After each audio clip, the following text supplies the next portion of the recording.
राष्ट्रपिता महात्मा गांधी की जयंती का आयोजन इंजीनियर धीरेन्द्र जी ने किया है और यहीं पर भारत के द्वितीय प्रधानमंत्री किसानों और जवानों की आवाज़ श्रद्धेय लाल बहादुर शास्त्री की जयंती का भी आयोजन किया गया है। आप भारी तादाद में सामाजिक दूरी बनाए हुए इस कार्यक्रम में शामिल हैं। मैं आप लोगों का अभिनंदन करता हूं, आप लोगों का स्वागत करता हूं कि आप में जिज्ञासा है जानने के प्रति इन महान आत्माओं के बारे में जिन्होंने देश और विदेश में हमारे देश का नाम रोशन किया। सामाजिक, आर्थिक, राजनीतिक, शैक्षणिक सारी लड़ाइयों में इन्होंने अपना जीवन लगाया और दिशा दी। महात्मा गांधी के बारे में इतना विस्तार है जिसका व्यक्तित्व उसका शब्दों में वर्णन नहीं किया जा सकता और ऐसा ही लाल बहादुर शास्त्री। लेकिन मुझे आदेश है तो मैं महात्मा गांधी के बारे में और लाल बहादुर शास्त्री जी के बारे में आप लोगों के बीच अपनी बात करूँ। आज इस अवसर पर मुझे बड़ी खुशी हुई है कि हमारे ज्ञानपीठ केंद्र ने इस क्षेत्र में अनुकरणीय काम करने वाले, सफाई का लगातार ध्यान देने वाले विनोद वाल्मीकि को यहाँ सम्मानित किया गया। मैं उनका भी अभिनंदन और स्वागत करता हूँ इस मंच पर लोक शिक्षण अभियान के माध्यम से। भगवान महावीर का आप लोगों ने नाम सुना होगा। भगवान महावीर महात्मा बुद्ध के बाद अगर इस दुनिया में और देश के अंदर किसी ने पूरे समाज को और देश को उद्वेलित किया है अपने विचार से, तो वह नाम और कोई नहीं, महात्मा गांधी है, राष्ट्रपिता महात्मा गांधी। महात्मा गांधी ने देश में ही नहीं, अफ्रीका में भी जाकर, दूसरे देश में भी जाकर भारत के जो गिरमिटिया मजदूर थे, जिनका शोषण होता था, उन लोगों के लिए भी काम किया और वहीं पर लड़ाई लड़ी। और पहला सत्याग्रह उन्होंने उस समय प्रारंभ किया जब यह रेल की यात्रा फर्स्ट क्लास में कर रहे थे। इन पर प्रथम श्रेणी का टिकट था और एक ब्रिटिश नागरिक आया और जब इन्हें देखा कि यह तो कोई भारतीय है, काला है और यह फर्स्ट क्लास, उसने अर्दली अपना बुलाया और उसके कान में कहा, जाकर महात्मा जी से कहा कि आप सबसे पीछे वाले रेल के विद्यार्थी। महात्मा गांधी ने कहा, तब वो महात्मा गांधी नहीं थे, मोहनदास करमचंद गांधी थे और वो बैरिस्टर थे। उन्होंने कहा, मेरे पर प्रथम श्रेणी का टिकट और मैं इसके योग्य हूं कि मैं इसमें चल सकता हूं। उसने कहा, कुछ भी हो, आप इस डिब्बे में नहीं चल सकते, पीछे में ही चलना पड़ेगा। और अगर आप मेरी नहीं बात करेंगे तो मैं पुलिस को बुला लूंगा और फिर आपको यहाँ से फेंक दिया।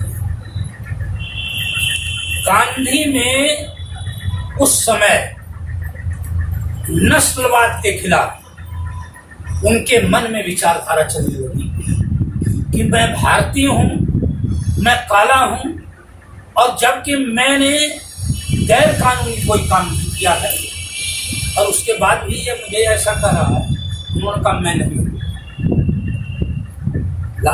अंत में तो सिपाही पुलिस बुलाना ही था, उसने बुलाया और इन्हें जबरदस्ती धक्के मारकर स्टेशन पर ही उतार दिया और रात भर इनके सामान को भी जो था उसे दूसरी जगह रख दिया। रात भर वहाँ इतनी सर्दी पड़ती थी कि उस सर्दी को ये सहन नहीं कर पाए रहे थे, वो कांप रहे थे। लेकिन उनके मन में विचार आया कि इस व्यवस्था को, जो साम्राज्यवादी व्यवस्था है, जो इनके अंदर यह व्याप्त है कि हम बहुत बड़े हैं, हम बहुत अधिकार संपन्न हैं और हम जो है हम लोगों पर अन्याय करेंगे, इस अन्याय को तोड़कर मैं रहूँगा।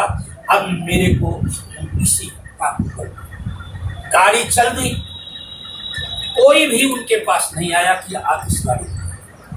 सुबह उन्होंने निर्णय किया कि जिस मुकदमे के लिए मैं जा रहा था वहाँ अन्याय हो जाएगा अगर मैं उसमें नहीं पहुँचा, तो इन्होंने गाड़ी की दी और अच्छे। तो जब उनके ऊपर यह अन्याय हुआ तो उन्होंने एक संघर्ष की शुरुआत की। उनके मन में एक संघर्ष पैदा हुआ और वो संघर्ष क्या था? सत्य का, अहिंसा का और सत्याग्रह का। गांधी ने, जैसे यहाँ पर कहा जाता है कि ईश्वर सत्य है, गांधी कहते थे कि सत्य ही ईश्वर है। गांधी का मत था कि सत्य ही ईश्वर है और वो अहिंसा से मजबूत है। अगर कोई हिंसक होगा तो वो सत्य मार्ग पर नहीं चल सकता, न सत्याग्रह कर सकता और न ईश्वर की ही उपासना कर सकता, क्योंकि सत्य ही ईश्वर। गांधी का ये मानना था।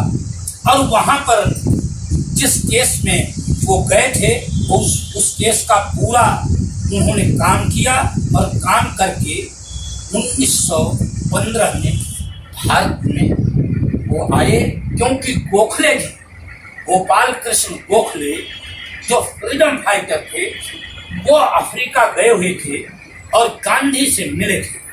उन्होंने कहा कि गांधी, जो आंदोलन आपने यहाँ पर अफ्रीका में किया है अन्याय के खिलाफ, मतलब उन्होंने कहा गोखले जी ने कि जिस अन्याय और अत्याचार के खिलाफ आपने यहाँ पर विदेश में लड़ाई लड़ी है और सफलता प्राप्त की है, आपको इस देश में, भारत देश में, अपने देश में आने की और आप यहाँ आकर नेतृत्व। गांधी जी जब यहाँ आए तो 1 साल उन्होंने कुछ नहीं किया, केवल इस देश का भ्रमण किया, लोगों को जाना, उनकी दिक्कतों को समझा, यहाँ क्या कठिनाइयाँ हैं, क्या क्या अंतर है, विभेद है जनमानस में, महिलाओं को कैसे उनके साथ व्यवहार किया जाता है, यहाँ पर दलित, शोषित, वंचित, पीड़ित के साथ कैसा व्यवहार किया जाता, इन सबका अध्ययन महात्मा गांधी 1 साल तक करते रहे। उसके बाद वो कलकत्ता गए। कलकत्ता में रविंद्रनाथ टैगोर साहब से मिले। टैगोर जी को पता था, वहीं पर इन्हें महात्मा की उपाधि टैगोर जी ने दी। इतने बड़े आदमी ने, इतने राष्ट्र कवि टैगोर जी ने महात्मा की उपाधि दी। इन्हें पर एक बिहार के अंदर चंपारण में नील की खेती का काम करते थे।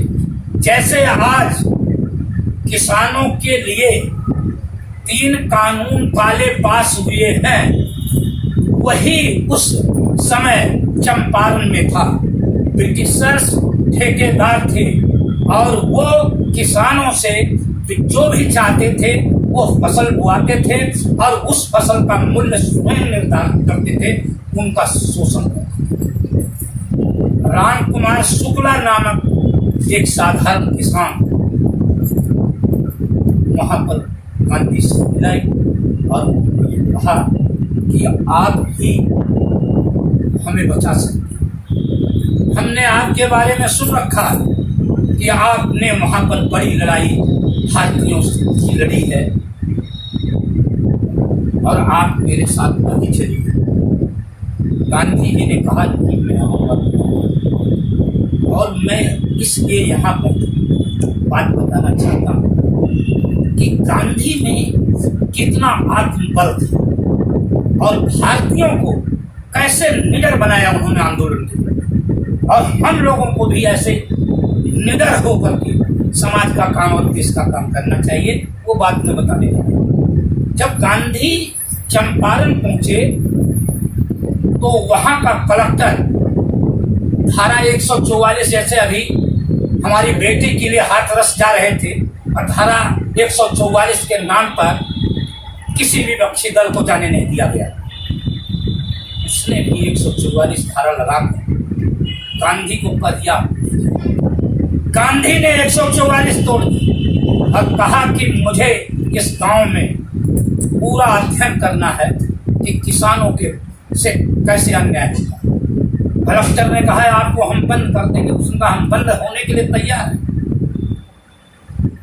जब वहां पर और बड़े अधिकारियों ने मंत्रणा की तो उन्होंने गांधी जी को आदेश दे दिया कि आप जाइए, आप कोई धारा नहीं लगी और आप जो है अध्ययन करिए। जब यह बात किसानों को पता लगी कि ये तो गांधी ने इतना बड़ा काम कर दिया और अध्ययन करके और उनके साथ जो अन्याय और अत्याचार हो रहा था किसानों को उनका हक दिलवाने का काम किया, तो वहां के लोगों को ये पता लग गया कि अंग्रेज अजेय नहीं है, इसे जीता जा सकता है, इससे लड़ा जा सकता है, अपने अधिकार को लिया जा सकता है। उनके मन में भी यह भावना आई और गांधी जी में भी ये बात आ गई। गांधी ने कहा कि इन्हें हम झुका कर रहेंगे अंग्रेजों। दूसरी घटना, दो जगह गांधी जी निर्भय करने का काम किया। यहाँ पर रौलट एक्ट पास हुआ, बात बहुत लंबी हो जाएगी लेकिन मैं साहट करूंगा। 1930 में दांडी मार्च गांधी जी ने निकाला। नमक का दाम बढ़ा दिया था अंग्रेजों ने नमक कानून तोड़ने के लिए, और उस समय गांधी जी के साथ केवल 78 लोग थे। अंग्रेज के जो प्रतिनिधि थे हंस रहे थे, ये गांधी और 200 किलोमीटर की दांडी यात्रा, 78 लोग, ये नमक कानून तोड़ने की बात करता है, तो कैसे कर सकते? गांधी जी ने अपने लोगों को समझाया कि चाहे कितनी भी लाठी लगे, चाहे कितना ही प्रहार होता हो, हमें नहीं मारना, हमें केवल सत्य के रास्ते पर रहकर सत्याग्रह करना है, अहिंसा के रास्ते पर चलकर, सत्य के मार्ग पर चलकर हमें डटे रहना है। और आप लोगों के बीच में यह बताना चाहता हूं कि दसियों हजार लोग पूरी यात्रा में गांधी के साथ बोली। और जब गांधी जी ने वहां पर जाकर नमक कानून तोड़ा और एक चुटकी नमक केवल उठाया और पूरी अंग्रेज सरकार हिल गई, जो हंस रही थी कि ये गांधी जो है नमक कानून करेगा, उनके मन में आ गया। तो भारतीयों का वहां लाठीचार्ज हुआ, बहुत लोग को घायल हुए, लेकिन भारतीय कभी अस्त्र नहीं उठाए, वो अहिंसा के मार्ग पर चलते रहे। तो अंग्रेज ये समझ गया कि अब यहाँ पर लोगों के अंदर क्रांति की ज्वाला अब भड़क गई है, अब इस देश के अंदर इतना आसान नहीं है। गांधी ने निर्भय किया लोगों को, निडर किया लोगों को अन्याय और अत्याचार के खिलाफ लड़ने कि जहां पर चाहे कोई भी अगर आपके अधिकारों का हनन कर रहा है, आपको पीड़ित कर रहा है, तो आप सत्य और अहिंसा के रास्ते पर चलकर आप उसे छुपा सकते हैं। गांधी ने ये ताकत भारत देश को दी और आज पूरा विश्व जो बारूद के ढेर पर खड़ा है, अगर गांधी के विचार पर नहीं चला, महात्मा बुद्ध के विचार पर नहीं चला, अगर महावीर के रास्ते पर नहीं चला, तो यहाँ आग के जो अंगारे हैं वो मानवता के लिए बहुत, जैसा आज देख रहे हैं आप वैश्विक महामारी। तो गांधी ने 3 आंदोलन किए। पहला है असहयोग आंदोलन। उसमें गांधी जी की आलोचना हुई। चौरी चौरा में 22 लोगों के घर फूंक दिए, जनता ने अहिंसा हो गई। जब अहिंसा हो गई और गांधी का अहिंसा का मार्ग उन्होंने आंदोलन वापस ले लिया। तो लोगों ने कहा कि जब पीठ पर आंदोलन चल रहा था, गांधी ने कहा ऐसी स्वतंत्रता की जरूरत नहीं। दूसरा सविनय अवज्ञा आंदोलन। जब जलियांवाला बाग कांड हो गया था, गांधी के अंदर आक्रोश, हमारे देश के लोगों को वहां पर निहत्थे लोगों को गोलियों से उड़ा दिया गया था। 300 से ज्यादा लोग मारे गए थे और हजारों लोग, इतना बड़ा अन्याय और अत्याचार।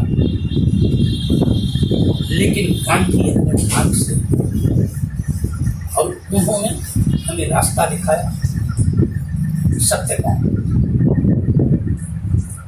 1942 में भारत छोड़ो आंदोलन, करो और मरो, लास्ट अंतिम समय में उन्होंने कह दिया या तो हम स्वतंत्रता लेंगे या मर जाएंगे।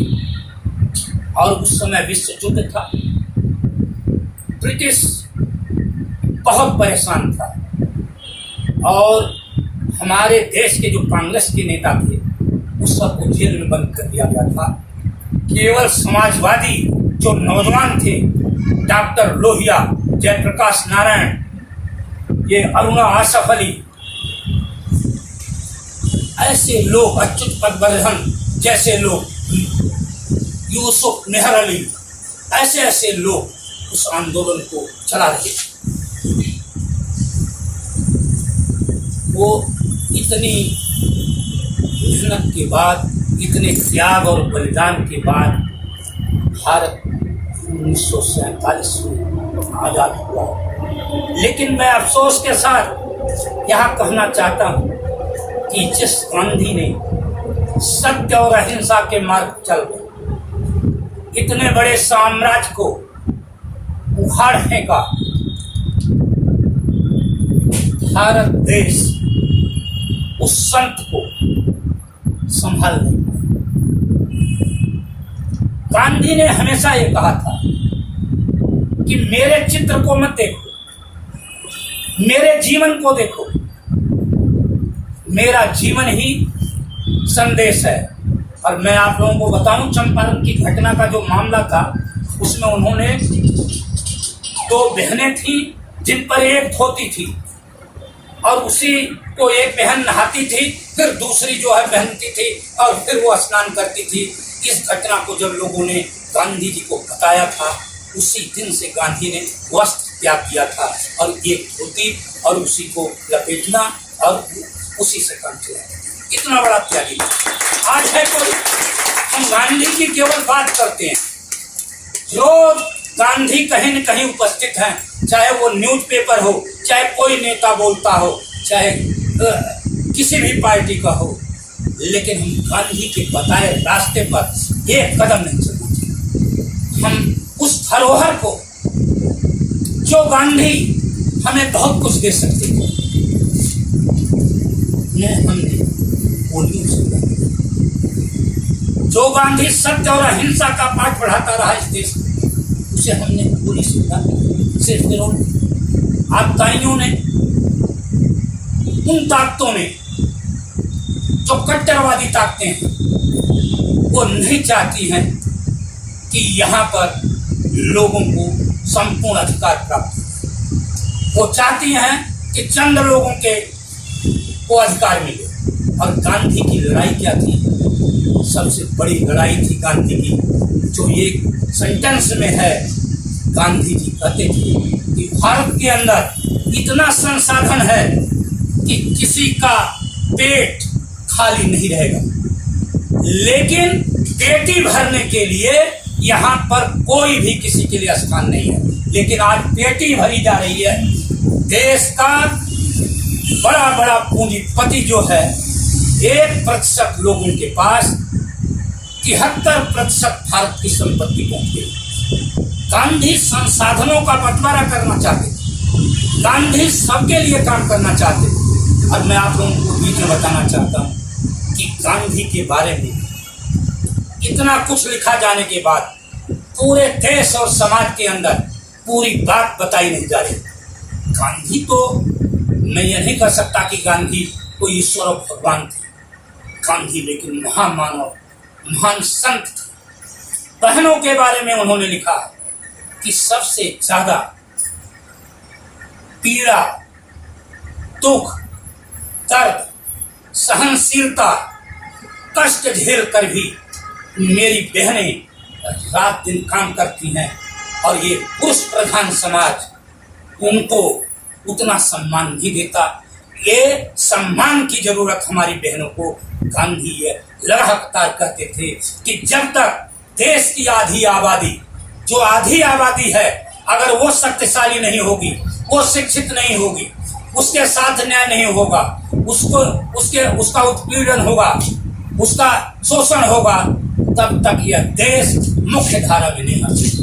तो गांधी ने, और जो गरीब लोग थे, उन्होंने लगातार वाल्मीकि बस्तियों में जाकर, वहां पर जहां पर मलिन बस्तियां थी, जहां पर गरीब लोग रहते थे, जहां स्वच्छता का कोई इंतजाम नहीं था, जहां पर बिल्कुल गंदगी रहती थी, गांधी जी प्रवास करके, रह करके उन जगहों को साफ करने का काम करते थे। गांधी इतना बड़ा आदमी था, स्वयं अपने हाथ से भी सफाई का काम करते। एक बात और कह करके अपनी बात समाप्त करूंगा कि गांधी जी के आश्रम में लोग रहते थे, और वहाँ भजन, जैसे बिंदु राय ने कहा, भजन नहीं होता था, सारी चीजें समय निर्धारित था कि इतने बजे खाना मिलेगा। खाना सबको एक ही मिलता था, एक ही तरह का। तो 1 महीने से वहाँ केवल ये लौकी है, लौकी घिया ही बन रही थी। तो कुछ लोगों ने विद्रोह कर दिया कि हम रोज लौकी ही खाएंगे। गांधी का जवाब देखिए। गांधी ने कहा कि अभी तो यह देश पूरा जो है घिया खाने लायक नहीं बना, यहाँ सबको घिया ही नहीं प्राप्त हो रही है, कम से कम आप लोगों को तो घिया भी मिल रहा खाने के। इतना बड़ा व्यक्तित्व गांधी का, सबको समान मिलना चाहिए। और लाल बहादुर शास्त्री जी के चरणों में नमन करते हुए मैं ये कहना चाहता हूँ कि इतना ईमानदार और नैतिक प्रधानमंत्री हमारे देश के शायद ये ईमानदारी की प्रतिमूर्ति थी। उसका उदाहरण केवल एक आपके सामने रखा कि इनके पुत्र, वो आज भी हैं, सुनील शास्त्री। हाँ, ये सरकारी गाड़ी, जब ये प्रधानमंत्री थे तो उस सरकारी गाड़ी को इन्होंने, अब ड्राइवर को दिया कि ड्राइवर मना नहीं कर सकता था, लेकर चले गए। और उन्होंने उस गाड़ी को 11 किलोमीटर चला, तो लॉग बुक होती है। वो जब आए तो लॉग बुक में 11 किलोमीटर चढ़ा था, गाड़ी जगह चली हुई थी। शास्त्री जी ने बुलाया, उन्होंने कहा इस गाड़ी को, जो भारत सरकार की गाड़ी है, वो किसने चलाया? बता दिया, कहा था तो उन्होंने अपनी पत्नी ललिता शास्त्री को बुलाया। उन्होंने कहा ये मेरे पिताजी की गाड़ी नहीं है। सोचिए जरा आप लोग। उन्होंने कहा ये मेरे पिताजी की गाड़ी नहीं है, ये भारत सरकार की गाड़ी है, और 36 पैसा प्रति किलोमीटर के हिसाब से 11 किलोमीटर के पैसे जो है खजाने में जमा करवाइए। तब तो मैं इस गाड़ी में बैठूंगा, और नहीं तो तब तक मैं नहीं बैठूंगा जब तक 36 पैसे प्रति किलोमीटर के हिसाब से इस गाड़ी का आप जो है सरकारी खजाने में पैसा। ऐसे थे लाल बहादुर। अगर ऐसे नेता पैदा हो जाएं तो क्या भारत 73 वर्ष में इतना गरीब होता, जहां 90 करोड़ लोगों पर पूरी रोटी नहीं है, कपड़ा नहीं है, मकान नहीं है। लेकिन हम ईमानदारी से हैं। लोग कहते हैं पढ़े लिखे लोग, मैं कह रहा हूं ज्यादा पढ़े लिखे लोग ही तो सरकारी नौकरियों में उच्च पदों पर हैं। सचिव हैं, कलेक्टर हैं, IPS हैं, ये तो सारे बहुत ज्यादा पढ़े लिखे लोग हैं। उसके बाद भारत क्यों गरीब है? क्योंकि हमारी नीयत खराब है। हम भ्रष्टाचारी हैं, हम बेईमान हैं, हम बेईमानी करते हैं। हम गांधी और लाल बहादुर के शास्त्री के बताए हुए रास्ते पर नहीं चलना चाहते। हम रास्ते से भटक गए हैं। हम जन जन को, हमारे अंदर ये भावना पैदा होनी चाहिए कि हम जन जन लाल बहादुर शास्त्री जी और महात्मा गांधी जी के बताए हुए रास्ते पर चलकर हम समाज को अगर थोड़ा बहुत कुछ दे सकते हैं, यही इन दोनों महापुरुषों के प्रति सच्ची श्रद्धांजलि होगी। हम अगर एक कदम इनके रास्ते पर चल गए, नहीं तो आज देश की हालत बहुत संक्रमण काल से यह देश चल रहा है, गुजर रहा है। हालत बहुत चिंताजनक है। बहुत ज्यादा निजीकरण के कारण यहाँ पर सरकारों का गठन जनता के कल्याण के लिए हुआ था। जनता, शिक्षा हो चाहे स्वास्थ्य हो, जनता के कल्याण के लिए काम करने के लिए सरकारें आई थी। सारी चीजें अगर निजी क्षेत्र में चली जाएंगी, रेल चली जाएगी, बैंक चले जाएंगे, सारी चीज चली जाएगी, तो सरकार का क्या मैटर है? तो हमारा कहने का मतलब है कि हमें गांधी जी के विचार को और लाल बहादुर शास्त्री जी के विचार को मजबूत करते हुए अपने संविधान की रक्षा के लिए काम करना पड़ेगा। नहीं तो आज स्थिति ऐसी हो गई है कि हमारे संविधान को भी तोड़ा मरोड़ा जा रहा है। लोकतंत्र खतरे में है, लोकतांत्रिक प्रक्रिया खतरे में है, संवैधानिक संकट पैदा होने वाला है। संवैधानिक जितनी संस्थाएं हैं वो कमजोर हो गई हैं, वो बिल्कुल धराशायी हो रही हैं, वो एकदम नतमस्तक हो रही हैं। घुटने टेक दिया सरकार के सामने, चाहे वो केंद्र सरकार हो चाहे राज्य सरकार हो। ये जो मशीनरी है इसने घुटने टेक दिया है। अब जिम्मेदारी केवल जनता की है, वही इसे बचा सकती है। मैं आप लोगों का बहुत बहुत पुनः अभिनंदन करता हूँ और वंदन करता हूँ और आशा करता हूँ कि हम लोग सारे मिलकर अन्याय के खिलाफ जरूर लड़ेंगे। हमारी जो बहन बेटी यहाँ पर हैं, उन्होंने पहले भी लड़ा और आगे भी लड़ेगी। हम आप लोगों को बहुत बहुत बधाई देते हैं और शुभकामना भी देते हैं। और उसके बाद जो है, हम लोग जो हाथरस बेटी और जो उत्तर प्रदेश में जो बेटियों के साथ न्याय अत्याचार सारा हो रहा है और सरकार आंखें मूंद रही है, उसमें 2 मिनट का मौन गांधी जी की जयंती के अवसर पर रखेंगे और उनको स्मरण करेंगे, याद करेंगे और सरकार से मांग करेंगे कि उन लोगों के विरुद्ध सख्त से सख्त कार्रवाई हो, कानूनी, जिससे आगे लोग हिम्मत न कर सके। बहुत बहुत धन्यवाद।